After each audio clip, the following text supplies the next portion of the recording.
Halo, salam jumpa kembali bersama saya Ibu Delsi dalam pertemuan perkuliahan kita pada hari ini. Salam sejahtera bagi kita semua dan salam sehat selalu. Ini adalah harapan saya bertemu dengan teman-teman semua dalam keadaan sehat ya. Baik, teman-teman, kita akan pelajari tentang dunia anak. Kenapa? Karena peran orang tua dan pendidik itu pada dasarnya mengarahkan anak-anak sebagai generasi unggul. Karena potensi anak itu tidak akan turun dengan sendirinya tanpa bantuan orang tua. Mereka memerlukan lingkungan yang subur, yang sengaja diciptakan, yang memungkinkan potensi anak itu dapat tumbuh secara optimal. Nah, oleh karena itu orang tua memegang peran penting untuk menciptakan lingkungan tersebut, untuk memotivasi anak agar siap menghadapi berbagai tantangan di masa depan. Ya, itulah dunia anak. Yang pertama, dunia anak ini dimulai dari sejak bayi, bahwa anak itu butuh kasih sayang, anak butuh dihargai, anak butuh diterima apa adanya, anak harus dihargai potensi-potensinya, harus diberi rangsangan yang kaya untuk segala aspek perkembangan anak ya. Baik itu kognitif, afektif maupun psikomotorik. Semua itu merupakan jawaban yang nyata bagi tumbuhnya generasi yang unggul di masa depan. Nah, karena itu memahami anak adalah keberhasilan dari pendidikan yang dikaitkan dengan kemampuan orang tua dan pendidik dalam hal memahami anak sebagai individu yang unik. Nah, anak itu dia suka meniru ya. Apa yang dilakukan oleh orang dewasa ditiru oleh anak. Kalau kita lihat gambar ini, sang ibu bilang hello, maka anaknya juga akan mengatakan hello. Nah, itu menunjukkan bahwa anak suka meniru. Kalau ayahnya baca koran, anaknya juga akan ambil koran baca, maka dua-duanya sedang membaca koran, karena sesungguhnya anaklah yang meniru orang tua. Kalau kita lihat di gambar ini, sang ibu menatap laptop, memegang HP, dan memegang ballpoint. Anak pun demikian. Dia memegang HP dan ballpoint sambil menatap laptop. Nah, ini adalah menunjukkan bahwa anak suka meniru. Orang tua pegang sapu, mau menyapu halaman ya, anak juga ambil dan ikut sapu. Biasa kita lihat anak-anak kita seperti itu ya, suka meniru. Ayahnya mencukur, dia juga mau cukur. Ibunya tepuk tangan, anaknya juga ikut tepuk tangan. Ya, itu artinya bahwa anak meniru apa yang dilakukan oleh orang tua. Nah, ada ungkapan seperti ini bahwa anak-anak itu tidak pandai mendengarkan orang tua, tapi tak pernah gagal dalam meniru perilaku mereka. Karena itu saya ingin teman-teman melihat lebih lanjut tentang bagaimana anak meniru perilaku orang tua dalam video berikut ini.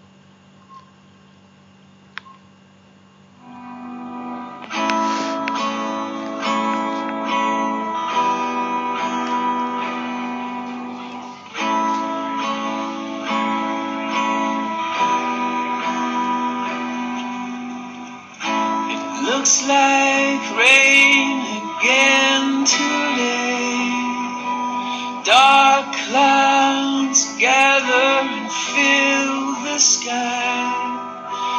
Don't know how to talk to you, just know how to say goodbye. Would you like to go to climate like that? I don't think something is in my head, George. Go back where you came from. Learn to speak. Go back where you came from.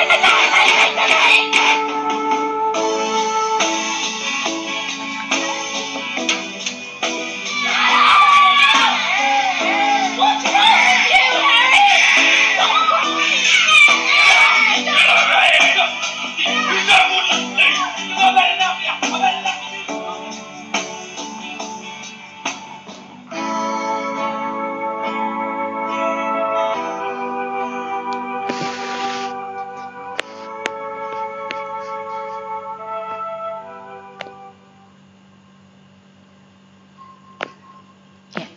Jadi itu adalah cuplikan video bagaimana anak-anak itu meniru apa yang dilakukan oleh orang tua. Jadi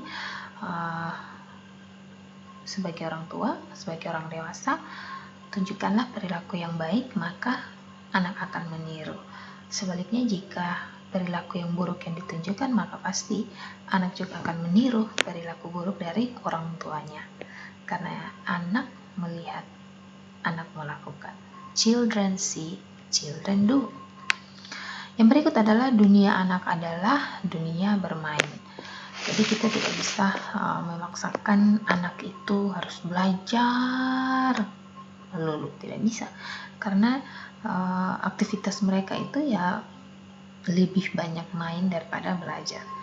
Karena itu orang dewasa tidak bisa memaksakan kehendak mereka kepada anak untuk belajar. Karena anak-anak itu dunia mereka adalah dunia bermain. Jadi sekali lagi bahwa tidak bisa orang tua memaksakan atau orang dewasa memaksakan metodenya itu kepada anak-anak. Ya, karena sebenarnya dalam bermain itu menunjukkan bahwa anak sedang belajar. Ya, dalam dunia bermain mereka belajar.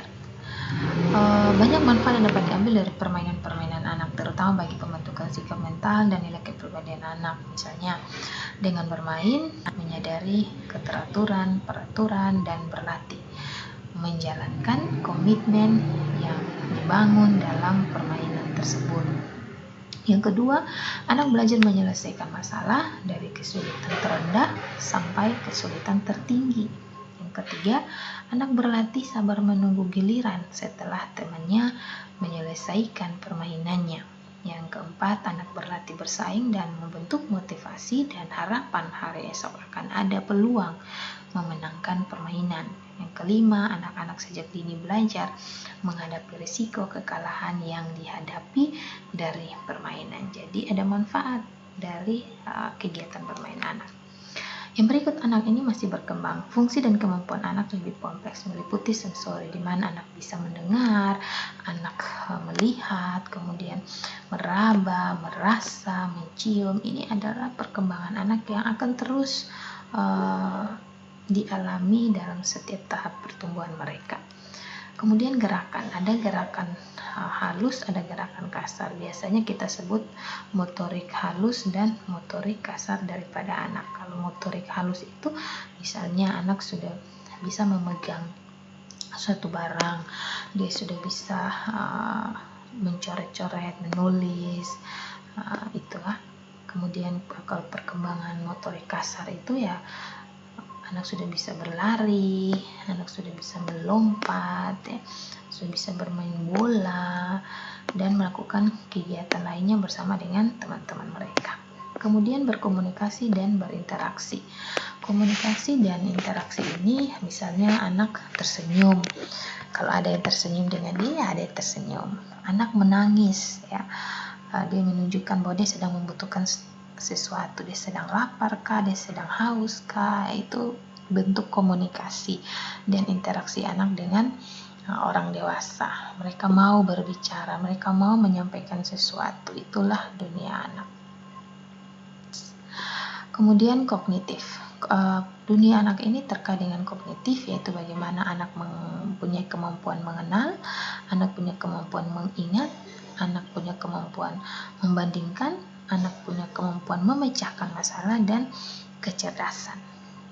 Ini adalah perkembangan kognitif dari anak.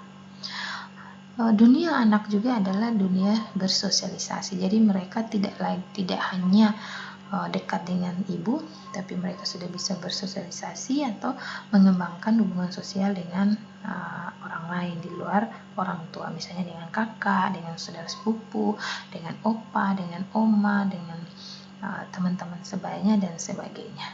Kemudian kemandirian. Jadi anak itu diajar untuk mandiri. Misalnya mengajarkan anak untuk menyimpan sepatunya, menyimpan sendalnya, meletakkan permainan pada tempatnya dan sebagainya. Itu melatih kemandirian anak. dan contoh lainnya.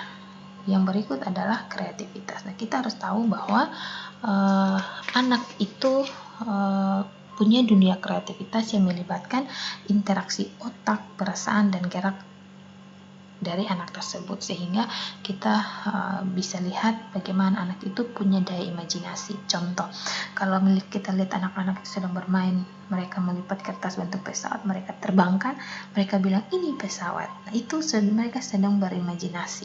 Lalu mereka bermain Lego, membentuk rumah, mobil, atau bentuk-bentuk lainnya. Mereka berkata bahwa ini rumah mereka, ini mobil mereka. Anak menunjukkan perkembangan kreativitas mereka. Jadi kita harus mendukung, sebagai orang tua harus mendukung perkembangan kreativitas anak dan spiritual anak tersebut.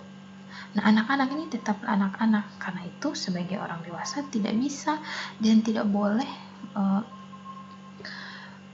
memperlakukan anak-anak itu seperti orang dewasa, karena mereka bukan miniatur orang dewasa. Mereka tetaplah anak-anak yang harus diperlakukan seperti layaknya anak-anak. Karena itu kalau dalam memberikan perintah harus jelas. Kalau anak tidak boleh melakukan sesuatu, maka sebagai orang dewasa tidak hanya melarang, tapi memberikan alasan kenapa larangan itu diberikan kepada anak, sehingga anak itu paham kenapa dia dilarang untuk berbuat sesuatu yang tidak baik atau berbuat sesuatu yang dilarang, kayak gitu ya. Nah, kemudian stop kekerasan terhadap anak. Kenapa? Karena dunia anak itu bukanlah dunia orang dewasa. Terkadang orang dewasa itu lebih mementingkan keegoisan dirinya, lebih mementingkan kehendaknya secara pribadi, lebih mementingkan keinginannya daripada melihat kebutuhan anak dan perkembangan dunia anak. Dan ketika anak tidak bisa memenuhi apa yang diinginkan oleh orang tua atau oleh orang dewasa, biasanya itu terjadilah kekerasan, baik kekerasan fisik, kekerasan verbal atau non-verbal dan sebagainya. Nah, ini yang tidak boleh. Stop kekerasan terhadap anak, karena anak itu punya dunia yang kita harus terima, hargai, dan biarkan dia berkembang sesuai dengan usianya, sehingga dia mengalami perkembangan yang optimal. Nah, anak itu masih polos. Jika anak mempunyai permasalahan, maka sebagai orang tua atau pendidik tidak langsung menyalahkan anak, berintrospeksi terlebih dahulu. Pilihlah kata-kata yang tepat. Bila ingin mengkritik anak, perhatikan cara bicara. Ini penting ya. Untuk menanamkan perilaku baik kepada anak, tentu harus dimulai dari kebiasaan dalam keluarga, seperti hubungan ibu dan ayah yang baik, pendidikan moral dan agama yang baik. Ini merupakan modal awal bagi anak-anak untuk punya perilaku dan perkataan yang baik sehari-hari. Tanamkan pemahaman bahwa anak-anak memang sedang dalam proses belajar dan beradaptasi, sehingga seburuk apapun perilakunya, selalu masih ada peluang untuk diperbaiki. Jadi, karena anak-anak ini masih polos, maka penting untuk memahami dunia mereka. Cara bicara kita harus memilih kata-kata yang positif. Tidak mengkritik anak dengan merendahkannya, tetapi menerima dia dan memperlakukan dia layaknya seorang anak, sehingga dia mengalami perkembangan yang positif, yang baik bagi kelanjutan hidupnya. Baik, teman-teman, ini adalah part 1 dunia anak. Nanti saya akan lanjutkan part 2 dunia anak pada pertemuan berikutnya. Selamat belajar. Kiranya apa yang didapat hari ini boleh bermanfaat bagi teman-teman semua. Salam sehat selalu. Selamat melanjutkan aktivitas kita semua. Tuhan berkati.